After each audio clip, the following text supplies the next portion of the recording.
السلام علیکم جی، تو کیا حال چال ہے اور بتاؤ. تو یہ رہی آج کی ایپیسوڈ، اور اگر پیچھے کوئی آواز وغیرہ آ جائے تو اس کو اگنور کرنا، کیونکہ جو میری کیٹ ہے نا وہ بہت زیادہ بول رہی ہے. پتہ نہیں اسے کیا ہو گیا. خیر، مطلب رات کے ٹائم وہ ایسے بولتی ہے، ٹھیک ہے، چیخیں مارتی ہے یا ہمیں مطلب جگاتی ہے. اس کو اگنور کرنا، ٹھیک ہے. اب ہم ایپیسوڈ کو شروع کرتے ہیں. تو اب تھوڑی سی ایپیسوڈ لمبی تو میں تم لوگوں کے لیے لکھ سکتی تھی، اتنا انتظار جو تم لوگوں نے کیا، ٹھیک ہے. تو آج کی ایپیسوڈ تم لوگ دیکھو، اور پلیز اس پہ مزے مزے کی ایڈٹس بنانا ان لائنس پہ، ٹھیک ہے. تم لوگوں میں سے کوئی تو بندہ ایڈیٹر ہوگا نا ویسے. چلو اب میں ناول کو شروع کرتی ہوں بنا وقت ضائع کیے، ٹھیک ہے. ویسے میں نے کہا تھا میں صبح پوسٹ کر دوں گی، لیکن کیا کروں بھائی، صبح ٹائم نہیں ملتا، مجھے گھر کے کام کرنے ہوتے ہیں، ٹھیک ہے. تو اب بھی مجھے ٹائم ملا، کیونکہ ایک واحد یہی وقت ہوتا ہے رات کا جب میں ویلی ہو کے آرام سے ایپیسوڈ کو مطلب پروف ریڈنگ وغیرہ کر کے، اور اگر میں نہ بھی کروں تو مطلب میں ویلی ہوتی ہوں، یہ ٹائم ہوتا ہے، ٹھیک ہے. تو اب تم لوگ ایپیسوڈ پڑھو، ٹھیک ہے. آج ہیر کی مہندی تھی. ریحان اور رخسار کا بھائی شہان وہ اس وقت کامران منزل کے لاؤنج میں دیواروں پر زرد پھول لگانے میں مگن تھے. ریحان پھول لگا رہا تھا اور شہان، جو کچھ دیر پہلے ہی آیا تھا کہ ریحان کی مدد کر دے گا، وہ اس وقت ریحان کو ایک ایک کر کے پھولوں کی لڑیاں پکڑوا رہا تھا. مہندی سادہ سے انداز میں ہونی تھی. ہیر اپنے کمرے میں تیار ہو رہی تھی. پیلے رنگ کے شرارے میں پیلا دوپٹہ گلے میں ڈالے، پھولوں سے سجے جھمکے کانوں میں لٹکائے اور پھولوں کا ہی ہار گلے میں ڈالے وہ چھوٹی سی گڑیا معلوم ہوتی تھی. ہلکی گلابی رنگ کی لپسٹک ہونٹوں پر لگائے اور آنکھوں میں بھر کے کاجل ڈال رکھا تھا. اس نے آج بھی کوئی خاص میک اپ نہیں کیا تھا. نکاح بھی گھر میں ہی ہونا تھا، سادگی سے. اور پھر ہیر خان سلمان راجپوت کے ساتھ رخصت کیا جانا تھا. ہیر کو حیات اور رخسار لینے آئی تھی کہ رسم شروع ہونے والی تھی. ہیر نے ایک نظر خود کو دیکھا، دوپٹہ ٹھیک کیا، بالوں کی چوٹی آگے کی اور ان کے ساتھ باہر نکل گئی. زرمان اور اس کی امی بھی آ گئی تھی. زرمان راجپوت کی طرف سے بس اس کی امی تھی، اور زرمان کے کچھ دوست جو نکاح والے دن بھی گواہ کے طور پر نکاح میں شامل ہونے تھے. ہیر نے باہر آ کے دیکھا، زرمان وہاں نہیں تھا. وہ کہاں تھا؟ دل میں سوال اٹھا. پھر رخسار سے پوچھا، زرمان کہاں ہے؟ آئے ہائے، بڑی یاد نہیں آ رہی زرمان بھائی کی تجھے؟ رخسار تنگ کرنے کے لیے بولی. ہیر نے اس کو گھور کے دیکھا. اچھا کیا ہو گیا ہے؟ مذاق کر رہی ہوں. زرمان بھائی واش روم میں گئے ہیں. اب کی بار ہیر نے گردن ہلا دی. ہیر کو باہر صوفے پر لا کے بٹھا دیا گیا. کچھ دیر میں زرمان راجپوت نے اس کے ساتھ بیٹھنا تھا اور رسم شروع ہونی تھی. ہیر اب خاموشی سے بیٹھی تھی. پاس میں بیٹھی ہیر کی دوستیں اور کچھ محلے کی آنٹیاں ٹپے گا رہی تھی. آخر وہ دن آ ہی گئے جن کا ہیر نے سوچا بھی نہیں تھا کہ یہ کبھی سچ ہوگا، لیکن ہو گیا تھا. لیکن ہیر کو کچھ اپنے گھر میں ادھورا لگ رہا تھا. اس کا ایک بھائی یہاں تھا، لیکن دوسرا. بہنیں بھائیوں کی بے رخی بھی بھلا دیتی ہیں. ہیر بھی بہن تھی. وہ اٹھی اور کامران کے پاس چلی گئی جو دوسرے صوفے پر بیٹھے تھے. بابا، اس نے پاس کھڑے ہوئے کہا. ہاں بولو ہیر. بابا، وہ ہیر تھوڑا ڈر رہی تھی. بولو ہیر، کیا بولنا ہے؟ بابا، کیا آپ دلاور بھائی کو معاف نہیں کر سکتے؟ بابا، میری زندگی کے اہم پل ہیں یہ. میرے ساتھ سب ہوں اور میرا ایک بھائی نہ ہو بابا، یہ مجھے اچھا نہیں لگ رہا. کامران خاموش ہو کے ہیر کی طرف دیکھنے لگے، پھر بولے، تم نے معاف کر دیا اس کو؟ ہاں بابا، آخر وہ میرے بھائی ہیں. غلطیاں تو ہو جاتی ہیں نا بابا. کامران نے کچھ دیر سوچا. کل نکاح سے کچھ دیر پہلے اس کو بلا لیں گے، لیکن آج نہیں. ٹھیک ہے بابا. ہیر خاموشی سے واپس اپنی جگہ پر جا بیٹھی. افق اس وقت خاموشی سے اپنے بستر پر بیٹھا تھا. اب اس کی آنکھوں سے آنسو نہیں نکل رہے تھے، لیکن ایک عجیب افسردگی تھی. محبوب کو کسی اور کا ہوتے دیکھنے کی افسردگی. بیڈ پہ ایک طرف اس کا لیپ ٹاپ پڑا تھا، جس پر وہ ادھوری کہانی کو مکمل کر رہا تھا. اپنی کہانی کو نہیں، زرمان راجپوت کی کہانی کو. اس کی خود کی کہانی تو ادھوری ہی رہ گئی تھی. لیکن وہ نہیں جانتا تھا کہ کہانی کا آخری باب کسی اور نے لکھنا تھا۔ اب افق جان اب افق جانتا تھا آج ہیر کی مہندی ہے۔ مہندی کی رسمیں ہیر افق جانتا تھا کہ آج ہی مہندی کی رسمیں تھی۔ ہیر نے خود بتایا تھا، بلکہ ہیر نے تو اس کو شادی پر بلایا بھی تھا، لیکن اس میں ہمت ہی نہیں تھی جانے کی، یہ اپنے یہ اپنے کمرے میں بھی یا اپنے کمرے سے بھی باہر نکلنے کی۔ ممی کتنی بار کمرے میں آئیں۔ اس کی ممی کتنی بار کمرے میں آئی تھی، اور ابھی بھی یہی ہوا تھا۔ انہوں نے کمرے کا دروازہ نوک کیا اور اندر داخل ہوئی۔ اپنے بیٹے کو پچھلے 5 گھنٹوں سے انہوں نے یہیں بیڈ پر ہی بیٹھے دیکھا تھا۔ افق باہر آ جائیں، کھانا کھا لیں بیٹا۔ نہیں ممی، مجھے بھوک نہیں ہے، آپ جائیں۔ افق مجھے بھوک نہیں ہے، آپ جائیں۔ افق آپ کب تک اس طرح خود کو بھوکا رکھیں گے؟ ممی مجھے نہیں پتا، سچ میں مجھے بھوک نہیں ہے، اگر ہوتی تو میں سچ میں آپ کے ساتھ آ کر کھانا کھاتا۔ افق آپ کیوں خود کو برباد کر رہے ہیں؟ ماں شدید پریشان تھی بیٹے کی حالت دیکھ کر۔ کل سارا دن اور پھر ساری رات رونے کی وجہ سے افق کی آنکھوں کے برے حالات تھے۔ اس کی آنکھوں کے نیچے سرخ اور نیلے حلقے پڑ چکے تھے، چہرے کا رنگ بھی عجیب ہو رہا تھا، اور کل سے اس نے کچھ کھایا بھی نہیں تھا، وہ کمزور لگنے لگا تھا۔ ماں کمرے میں آئی اور پاس ہی بیٹھ گئی۔ افق آپ کیوں خود کو برباد کر رہے ہیں؟ ماں نے ایک بار پھر سوال پوچھا۔ افق نے انجانی نظروں سے اپنی ماں کو دیکھا۔ میں خود کو برباد؟ ممی میں خود کو برباد نہیں کر رہا، قسمت نے مجھے برباد کر دیا ہے۔ آپ کو پتہ ہے میرا سر کتنا درد کر رہا ہے؟ مجھے درد ہو رہی ہے، ایسا لگ رہا ہے میرا سر پھٹ جائے گا۔ ممی وہ ایسے کیسے کر سکتی ہے میرے ساتھ؟ ہاں بتائیں نا، میں نے کبھی کسی کا برا نہیں کیا، میرے ساتھ ایسا کیوں ہوا؟ میں ہی کیوں ممی؟ میری ہی محبت نے کیوں میرے ساتھ ایسا کیا؟ میں اچھا نہیں ہوں، یا میرے سے کوئی بہت بڑی غلطی ہو گئی ہے؟ اب وہ آنسوؤں کے درمیان کہہ رہا تھا۔ ماں کو افق پاگل لگا تھا، یا شاید دیوانہ۔ ممی مجھے کہیں سکون نہیں ملتا، مجھے نیند نہیں آ رہی، میں رات بھر نہیں سویا، میرا دل بند ہو رہا ہے، میرا یہاں اس گھر میں اس دنیا میں دم گھٹنے لگا ہے۔ کیا یہاں سے کوئی راہ فرار ہے میرے لیے؟ ماں اب رونے لگی تھی، ان کا بیٹا جیسی دیوانوں سی باتیں کر رہا تھا۔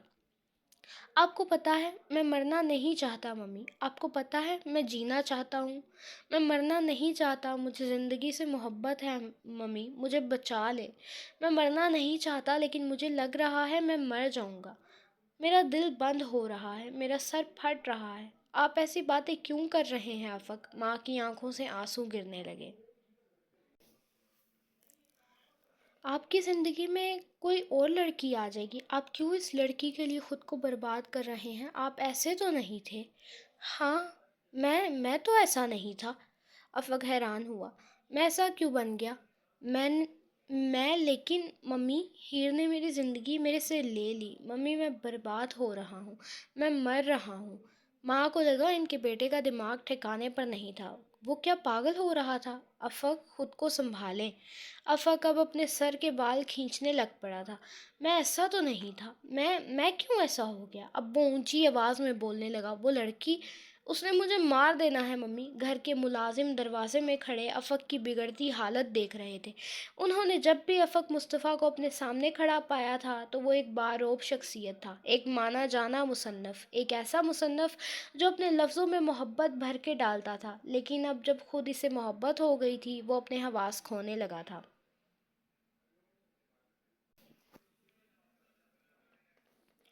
علی ایک کمرے میں بیٹھا تھا۔ یہ کمرہ جانا پہچانا تھا، لیکن اس کا نہیں تھا شاید۔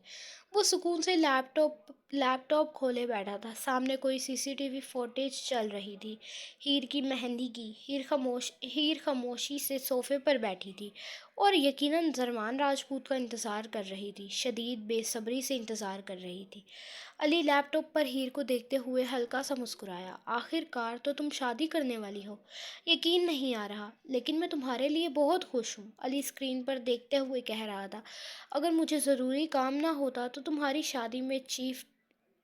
شادی میں چیف گیسٹ بن کر آتا، لیکن فی الحال میں بہت بیزی ہوں، کیا کروں، وقت ہی نہیں ملا، پھر کبھی ملاقات ہوگی۔ علی نے لیپ ٹاپ بند کر دیا اور پھر اٹھ کر کمرے سے باہر چلا گیا۔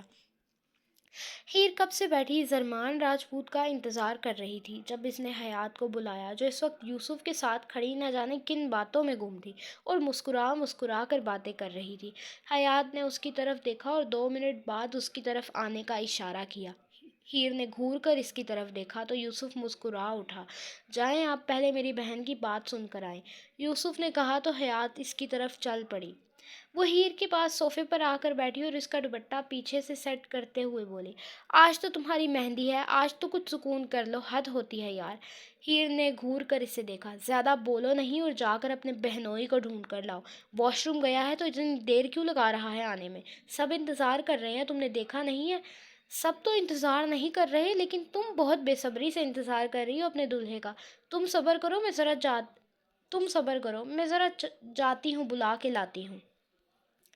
حیات اٹھ کر ابھی جانے ہی لگی جب انہوں نے زرمان کو آتے دیکھا۔ وہ مسکراتا ہوا ہیر کی طرف آ رہا تھا۔ وہ اس کے پاس آ کر بیٹھا تو ہیر نے اسے گھور کر دیکھا۔ حد ہوتی ہے، تم نے اتنی دیر کیوں لگا دی تھی؟ وہ دراصل میں تھوڑا نروس ہو رہا ہوں۔ ہیر نے غور سے زرمان کو دیکھا۔ لڑکی میں ہوں اور نروس تم ہو رہے ہو؟ واہ! تو واش روم میں اتنی دیر کیوں لگا دی؟ تو واش روم میں اتنی دیر کیوں کر دی؟ ہیر کیسی بات کر رہی ہیں؟ ہاں تو صحیح تو کہہ رہی ہوں، میری تو تمہیں ضرورت ہی نہیں ہے، ٹوٹیوں سے ہی جا کر شادی کر لو واش روم کی۔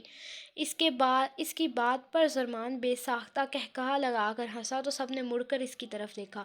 مشکل سے زرمان نے اپنی ہنسی کو قابو میں رکھا تھا۔ ایک تو مجھے سمجھ نہیں آتی، جب آپ غصہ کرتی ہیں تو اتنی پیاری کیوں لگتی ہیں؟ ایک دفعہ بن لینے دو مجھے تمہاری بیوی، تمہیں میں بتاؤں گی۔ اچھا، آپ مجھے کیا بتائیں گی؟ زرمان نے غور سے ہیر کا چہرہ دیکھتے ہوئے پوچھا تھا۔ ہیر اس بار کچھ نہیں بولی تھی کیونکہ سامنے سے کامران خان آ رہے تھے۔ چلو اب پہلے ہی بہت وقت ضائع ہو چکا ہے، رسمیں شروع کرتے ہیں۔ زرمان اس وقت سفید شلوار قمیض میں ملبوس تھا۔ زرمان نے اپنا ہاتھ آگے کیا تو ہیر نے اس کے ہاتھ پر اپنا ہاتھ رکھا۔ ہیر کی امی نے سفید کپڑا اٹھا کر زرمان اور ہیر کے ہاتھ پر رکھا اور پھر مہندی کی رسم شروع کی گئی۔ ایک ایک کر کے سب آتے جا رہے تھے اور ہیر اور زرمان کے ہاتھ پر رکھے کپڑے پر کوئی تیل لگا رہا تھا تو کوئی مہندی، اور پھر زرمان اور ہیر کے منہ میں مٹھائی کا ٹکڑا ڈالتے اور اٹھ کر چلے جاتے۔ آج کا دن تقریباً ایسے ہی گزرنے والا تھا اور یقیناً ہیر کا وزن بہت بڑھنا تھا، اتنی میٹھی چیزیں کھا کھا کر۔ ہیر ویسے ہی مٹھائی کھانے سے گریز کرتی تھی، اس سے زیادہ مٹھائی کھانا پسند نہیں تھا، لیکن آج تو رسم ہی کچھ ایسی تھی کہ میٹھا کھانا تو لازمی تھا۔ اب یوسف کی باری تھی، وہ ان کی طرف آیا، اس نے رسم پوری کی اور زرمان کی طرف دیکھا۔ تم ہماری بہن کی ذمہ داری اٹھا تو رہے ہو، لیکن تم نے اگر ذمہ داری پوری نہ کی تو تمہیں میں جیل میں ڈال دوں گا، یوسف مسکراتے ہوئے کہہ رہا تھا۔ زرمان ہنس پڑا۔ یار ایک تو ویسے عجیب بات ہے، میری دلہن کے تو سارے بھائی ہی بہت خطرناک ہیں۔ ریحان مجھے دھمکیاں دیتا پھرتا تھا کہ اگر میں نے ہیر کو خوش نہ رکھا تو وہ مجھے چھوڑے گا نہیں، اور ان کا بڑا بھائی دلاور، وہ تو ویسے ہی میرے پیچھے پڑا تھا، اور ہیر کے بھی، اور اب آپ کی ہی باری تھی، جو آپ مجھے جیل میں ڈالنے کی دھمکی دے رہے ہیں۔ مطلب میری کوئی عزت ہی نہیں ہے، میں تم لوگوں کا ہونے والا بہنوئی ہوں، خیال کرو میرا۔ یوسف مسکرا کر چلا گیا۔ اس کے بعد حیات آئی، پھر رخسار، پھر ریحان کی باری آئی۔ وہ آیا۔ تم یقین مانو، مجھے آج اتنی خوشی ہو رہی ہے نا کہ میں تم لوگوں کو بتا نہیں سکتا، ریحان رسم کرتے ہوئے بول رہا تھا۔ میں بہت خوش ہوں تم دونوں کے لیے، آخر کار زرمان تم نے اپنا وعدہ پورا کیا۔ تم نے کہا تھا تم کبھی بھی ہیر کو استعمال نہیں کرو گے، تم ہیر کو دھوکہ نہیں دو گے، اور تم نے اپنا وعدہ پورا کیا، مجھے بہت خوشی ہے۔ زرمان خاموشی سے بیٹھا ریحان کی باتیں سن رہا تھا۔ میں نے پہلے تم سے وعدہ کیا تھا ریحان کہ میں ہیر کو دھوکہ نہیں دوں گا، اور اب میں ایک اور وعدہ کرتا ہوں کہ میں کبھی ہیر کو تنہا نہیں چھوڑوں گا، ہمیشہ ان کے ساتھ رہوں گا۔ آہستہ آہستہ سب آ رہے تھے اور رسمیں کرتے جا رہے تھے۔ زیادہ کوئی لوگ تھے بھی نہیں، گھر میں بس اپنے ہی جان پہچان والے لوگ تھے اور محلے کی کچھ آنٹیاں آئی تھیں۔ رسمیں ختم ہوئی تو ہیر کو حیات اور رخسار اٹھا کر اس کے کمرے میں چھوڑ آئی تھی۔ ہیر ویسے ہی آج بہت تھک چکی تھی، وہ صبح سے جاگ رہی تھی اور اب تو رات ہو رہی تھی۔ ہیر اپنے کمرے میں آئی، کپڑے بدلے، فریش ہوئی اور اپنے بستر پر آ کے بیٹھ گئی۔ زرمان لوگ اپنے گھر جا چکے تھے اور اب اور اب آہستہ آہستہ سب مہمان بھی اپنے اپنے گھروں کو جا رہے تھے۔ رخسار اور شاہان اور اس کی امی ابو بھی گھر سے باہر نکل رہے تھے۔ یوسف البتہ کچھ دیر پہلے ہی چلا گیا تھا۔ حیات اس کے ساتھ ہی چلی گئی تھی۔ یوسف نے کہا تھا کہ وہ اسے گھر تک چھوڑ دے گا۔ ہیر خاموشی سے اپنے بیڈ پر لیٹی تھی۔ وہ اس وقت شدید تھک چکی تھی۔ افق کو اس کی امی نے ڈپریشن کی میڈیسن دے کے سلا دیا تھا۔ اس کی طبیعت اب خراب ہو رہی تھی۔ اسے اب بخار ہو رہا تھا۔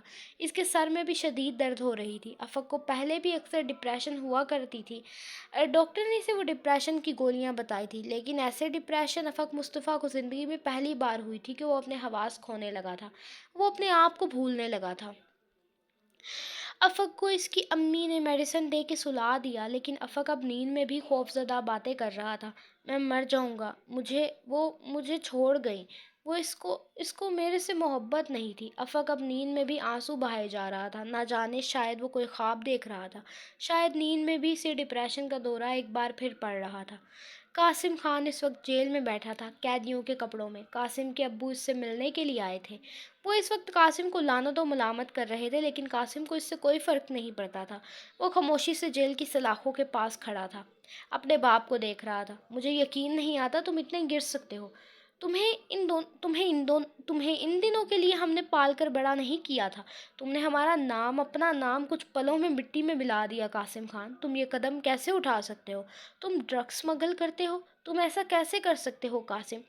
یہ سب چھوڑیں بابا، یہ بتائیں کنین کیسی ہے؟ کنین کیسی ہوگی؟ وہ بیمار ہے۔ تمہیں پتہ ہے ہمارے گھر میں سب سے پہلے تم نے اسے اٹھایا تھا۔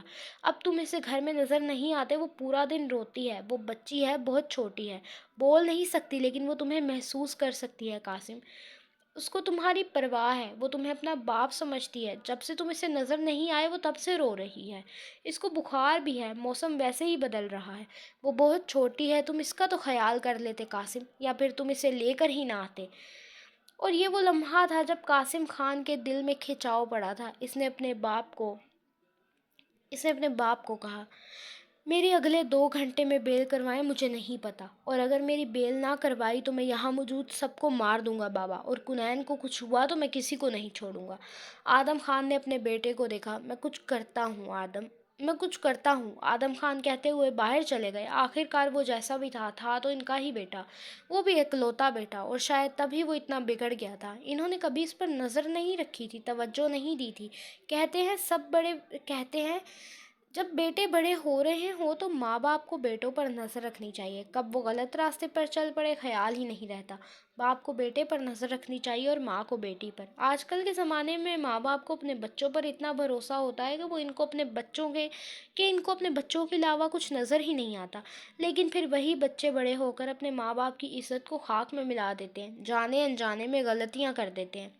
قاسم خاموشی سے اب بیٹھ گیا تھا۔ کچھ کرنے کو تو تھا ہی نہیں۔ آدم خان کو کسی بڑے وکیل کو ہائر کرنا تھا جو قاسم کو بچا سکے۔ ویسے بھی آدم خان کے پاس پیسوں کی کمی نہیں تھی، وہ اپنے بیٹے کو نکال سکتے تھے، اور اب انہیں قاسم کو بچانا تھا۔ لیکن اگلے 2 دن میں بیل ہونا شاید ممکن نہیں تھی۔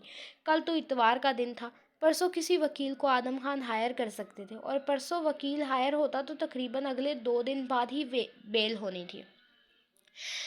کمرے میں ہلکی خوشبو پھیلی ہوئی تھی، جیسے گلاب کی پنکھڑیاں ہوا میں بکھر گئی ہوں۔ سورج کی نرم کرنیں کھڑکی کے پردے سے چھن کر فرش پر پڑ رہی تھی۔ ہیر کے ہاتھ تیزی سے بیگ میں چیزیں رکھتے جا رہے تھے، چوڑیاں، دوپٹہ، ایک چھوٹا سا پرفیوم، اور بچپن کا وہ لاکٹ جو اس کی امی نے کبھی اسکول کے پہلے دن دیا تھا۔ وہ اپنا سامان بیگ میں ڈال رہی تھی، دل میں ہلچل تھی، چہرے پر مسکراہٹ مگر آنکھوں میں نمی چھپی تھی۔ دروازے پر ہلکی سی آہٹ ہوئی۔ ہیر، یہ اس کے والد کامران خان کی آواز تھی، جس میں اس کے لیے ہمیشہ ایک نرمی، ایک وقار، اور آج شاید ایک باپ کا انتہا کا پیار چھپا تھا۔ ہیر نے سر اٹھایا اور دروازے پر اپنے والد کو دیکھا، ساتھ ہی اس کی ماں سفید شیفون کے دوپٹے میں لپٹی، آنکھوں میں ہلکی سی چمک اور لبوں پر تھکی ہوئی مسکراہٹ کے ساتھ کھڑی تھی۔ بابا، اماں، ہیر نے ہلکی سی آواز میں کہا، جیسے کچھ کہنا چاہتی ہو مگر الفاظ گلے میں ہی اٹک گئے ہوں۔ کامران آگے بڑھے۔ ان کے ہاتھ میں ہیر کا دوپٹہ تھا، وہی جو ہیر نے کل رات کہا تھا کہ کہیں رکھ دیا ہے۔ یہ دوپٹہ رہ گیا تھا، وہ بولے، مگر ان کی آواز میں ایک لرزش تھی۔